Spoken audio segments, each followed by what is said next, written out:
Hey everybody, what's up and welcome back to today's video guys. And today guys, I'm going to go ahead and be showing you how to use GoDaddy auctions. This is a very simple thing to do guys, so make sure to watch this quick and easy video till the very end, follow my steps correctly so you can make sure this works the same for you and then you can do this yourself.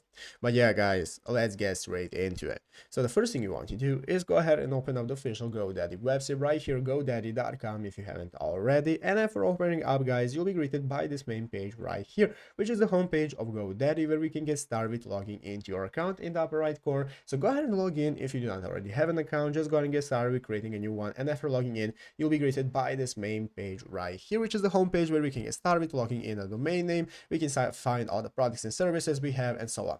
So let's go ahead and see how to use the GoDaddy auctions to get our desired domain. What we can do is scroll down and find this products and services option and click get started. After clicking get started, it's going to take us to this new page right here. You can see at the top of the screen, we can see the domain section, we can see websites and hosting, email, and so on. So here's how to go ahead and access auctions. You want to go ahead and click domains right here. After selecting domains, it's going to open up this new drop down menu with all the options that we can access. And as you can see, one of them is auctions for domain names. So what you can do is click on auctions, and after accessing auctions guys, now we can see the auction for every domain name that we can buy. So as you can see here, we have multiple ones that we can purchase, and you can see the price as you can see right here. And after that, you can get started with proceeding with the purchase and getting your domain today.